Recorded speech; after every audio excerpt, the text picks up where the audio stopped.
सभी विद्यार्थियों का पुनः समास की 5वीं वर्कशीट में बहुत बहुत स्वागत है। इससे पहले हम समास की 4 वर्कशीट हल कर चुके हैं। यदि आपने वो वीडियो नहीं देखे तो देख लें, और यदि आप हमारे इस YouTube चैनल पर नए जुड़े हैं तो इसको सब्सक्राइब कर लें।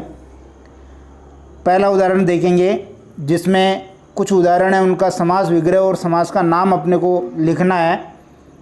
प्रैक्टिस के लिए बहुत ज़रूरी है। ऋषिराज पहला उदाहरण है। ऋषिराज यानी जब हम इसका समास विग्रह करेंगे तो लिखेंगे ऋषियों में राजा।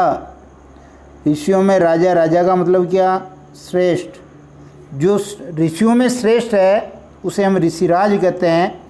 तो देखिए, ध्यान दीजिए, कारक विभक्ति आ रही है में, अधिकरण का कारक चिन्ह होता में पर, तो यहाँ जो आपके समास हो गया अधिकरण तत्पुरुष। कौन सा हो गया? अधिकरण तत्पुरुष। दूसरा देखिए, देवराज।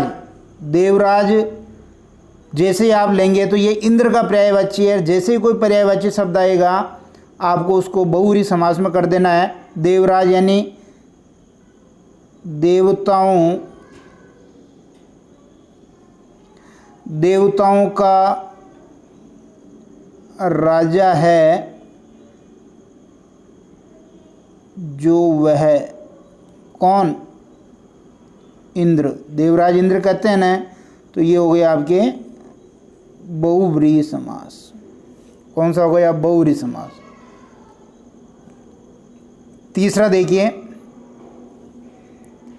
महाराज। देखिए, सब में राज राज आ रहा। मैंने कोशिश की है कि कंफ्यूज करने वाले उदाहरण में एक साथ रखूं ताकि आपको थोड़ा पता चले। महाराज महान है जो राजा। अब ध्यान दीजिए, यहाँ ऋषिराज तत्पुरुष समास था। देवराज तीसरा अर्थ निकलने से बहुव्रीहि हो गया। महाराज यहाँ राजा की विशेषता है कि वो कैसा है? महान। तो जहाँ विशेषण विशेष्य होते हैं वहाँ आपका कर्मधारय समास हो जाता है। कौन सा समास हो जाता है? कर्मधारय। चौथा उदाहरण देखेंगे, आप बीती यानी आप पर बीती हुई।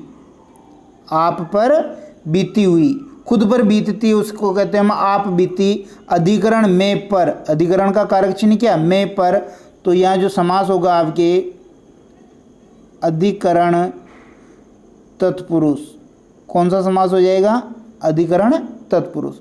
देशाटन बहुत इंपॉर्टेंट उदाहरण है। सबसे पहले आपको इसको तोड़ लेना यानी संधि विच्छेद कर लेनी है। देश धन अटन, और अटन कहते हैं भ्रमण करते हैं, उसको अटन कहते हैं। तो यहाँ देशाटन का मतलब हो गया देश में अटन, क्योंकि भ्रमण कहाँ कर रहा है? वो देश में ही कर रहा है। तो देश में अटन, तो अधिकरण में पर आता है। तो यहाँ पर भी आपका जो समास हो गया अधिकरण तत्पुरुष। छठा देखिए, वनवास यानी वन में वास, वन में रहना, वन में वास। अधिकरण में पर, तो यहाँ पर भी आपका जो समास हो गया अधिकरण तत्पुरुष। फिर आगे देखिए, सातवां कूप मंडूक यानी कूप मंडूक का जब हम समास विग्रह करेंगे, कुएं में रहने वाला मंडूक यानी मेंढक। तो ध्यान दीजिए, यहाँ में कारक चिन्ह आ रहा, तो इसको हम कर देंगे अधिकरण तत्पुरुष। अधिकरण तत्पुरुष। अब ध्यान दीजिए, आप गलती कहाँ कर सकते हैं? आप इसको कहेंगे कि कुएं का मेंढक। का लगाते ही आपके तत्पुरुष में जो प्रकार है वो गलत हो जाएगा। कुएं में रहने वाला मंडूक करेंगे कूप मंडूक। का पुरुष, का मतलब यहाँ कायर, यानी कायर है जो पुरुष। तो यहाँ विशेषता बता दी, पुरुष कैसा है? कायर। विशेषण विशेष्य किस में आता है? कर्मधारय समास में आता है। तो समास कर देंगे कर्मधारय।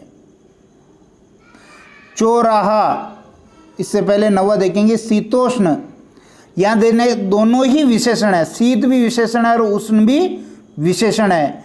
तो जब हम इसका समास विग्रह करेंगे, जो शीत है, जो उष्ण है, जो शीत है, जो उष्ण है, इसमें भी आपका जो चूंकि विशेषण विशेष्य तो आ ही रहा है, इसलिए कर्मधारय समास इसमें भी कर देंगे अपन।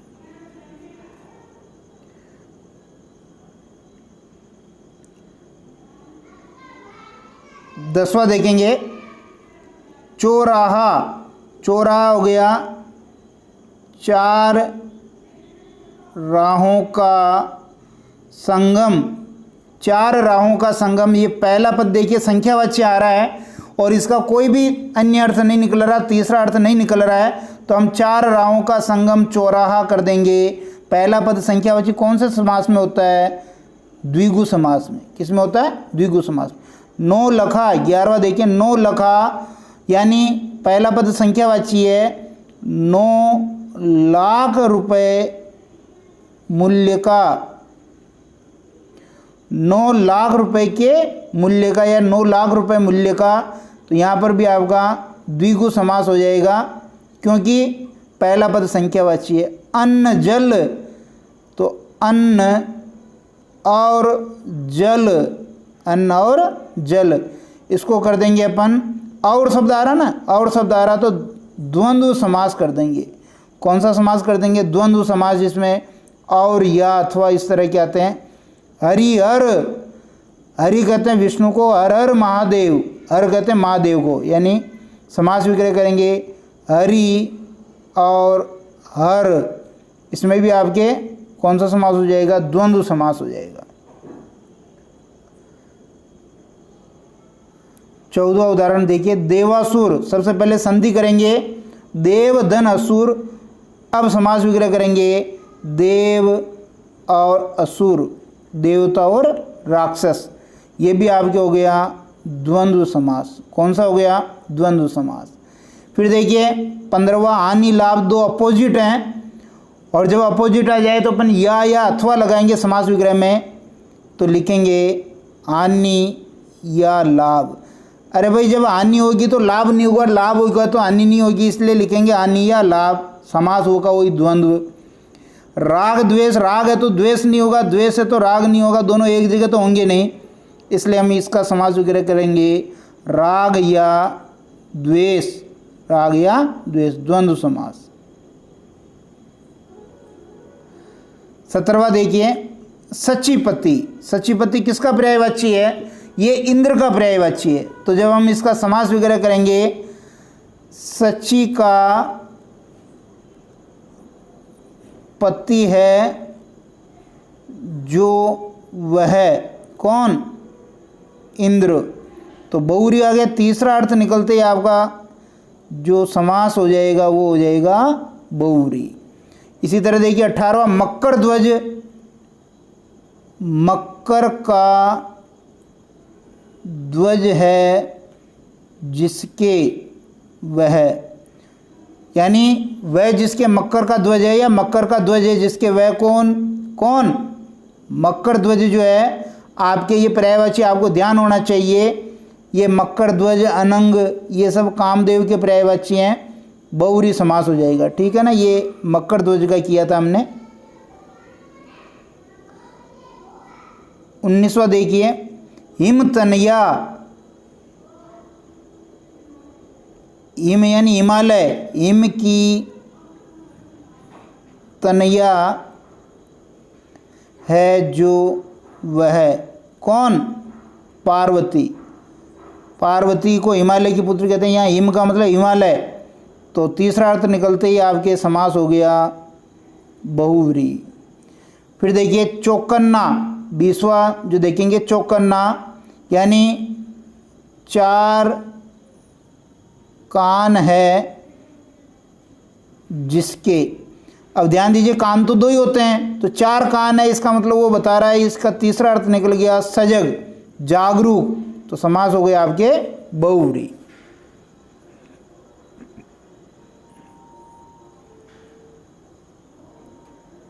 इक्कीसवां देखिए, नकटा यानी नाक कटी है जिसके, नाक कटी है जिसके वो नकटा, या नाक कटी है जिसकी वो नकटा। तो इसका तीसरा अर्थ निकल जाएगा बेशर्म, जिसको शर्म नहीं आती है, बेशर्म। तो यहाँ कर देंगे बहुव्रीहि समास। तीसरा अर्थ निकल गया, और तीसरा अर्थ निकलते ही कौन सा समास हो जाएगा? बहुव्रीहि समास। 22वां देखिए, शाखा मृग, शाखा पर विचरण करने वाला मृग। शाखा पर विचरण करने वाला मृग कौन? वानर, बंदर। तो तीसरा अर्थ निकल गया, और समास हो गया आपके बहुव्रीहि। कौन सा समास हो गया? बहुव्रीहि। 23वां देखिए, प्रतिकूल। अब यहाँ प्रति शब्द आ रहा है, आप क्या कर दोगे? अव्ययीभाव। जैसे ही अव्ययीभाव करोगे गलत हो जाएगा, क्योंकि इसका भी तीसरा अर्थ निकल रहा है। प्रतिकूल का समास विग्रह करेंगे। कूल यानी कहते हैं किनारा, कूल के विपरीत। तो कूल के विपरीत यानी किनारे के विपरीत, लेकिन जब अपन इसको वाक्य में प्रयोग करते हैं तो इसका अर्थ बदल जाता है। इसका अर्थ हो जाता है आपके प्रतिकूल यानी विरोधी, विपक्ष। तो यहाँ समास हो गया आपके बहुव्रीहि। इसी तरह देखिए 24वां, मक्खी चूस, यानी मक्खी को चूसने वाला। अब इसका भी तीसरा अर्थ निकल गया, कौन? कंजूस। और समास हो गया आपके बहुव्रीहि। फिर देखिए आगे, गुड़साल और घुड़सवार। देखिए दोनों बहुत इंपॉर्टेंट है। गुड़साल करेंगे, घोड़े के लिए साल, घोड़े के लिए साल। तो के लिए आ रहा है, के लिए जैसे ही आ रहा है हम कर देंगे संप्रदान के लिए होता है, तो संप्रदान, संप्रदान तत्पुरुष।